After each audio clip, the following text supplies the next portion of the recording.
I can give you another kind of example of how you would experience the formless chaos of potential in your own lives, and even how the order that you currently inhabit can dissolve into that. And you know, in Dante's Inferno, when he outlined the levels of hell, so Dante was trying to get to the bottom of what constituted evil, really, in this representation.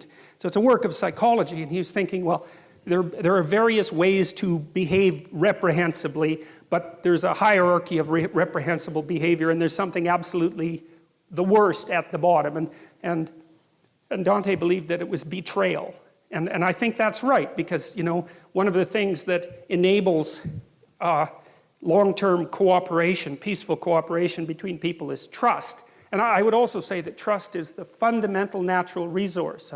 There's been some very good books written on the economic utility of trust, for example, and societies where the default economic presupposition between trading partners is trust tend to be rich, even if they don't have any natural resources. And you can see that, for example, with what happened with eBay, which I think was a kind of miracle, because what should have happened with eBay was that you sent me junk and I sent you a check that bounced, right? And that was the end of eBay. But, right, exactly. But that isn't what happened. Like the default transaction on eBay was so honest that the brokers, you could hire brokers to begin with. I can't remember what they were called exactly, but you could pay someone a fee so that they would guarantee the transaction. So, you know, you wouldn't send me junk and I'd actually send you a payment, and we'd pay 10% for someone to guarantee that. The default trade was so honest that those things vanished right away.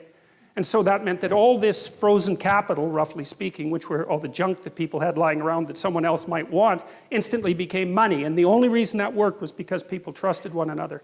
And so trust is an unbelievably powerful economic force, maybe the most powerful economic force.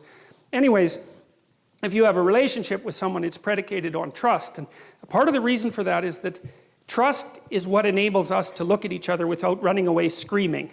And what I mean by that is that if I trust you, then I don't have to take into account how complicated you are, because you're horribly complicated. You know, I think chimpanzee full of snakes, that's what a human being is. And as long as you'll do what you say you'll do, then I can take you at your word, and your word simplifies you, and you can take me at my word, and my word simplifies you, and then we can act like we understand each other even though we don't.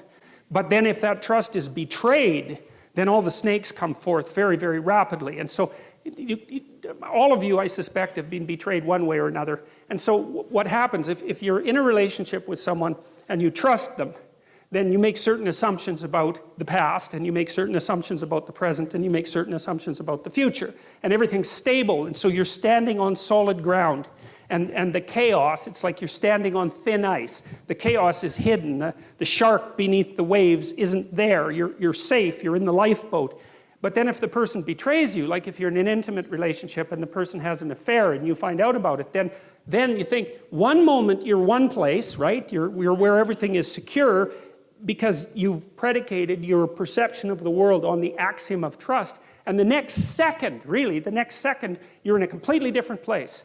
And not only is that place different right now, the place you were years ago is different, and the place you're going to be in the future, years hence, is different. And so all of that certainty, that strange certainty that you inhabit, can collapse into incredible complexity. And you say, well, if someone betrays you, you think, well, okay, who were you? Because you weren't who I thought you were, and I thought I knew you, but I didn't know you at all.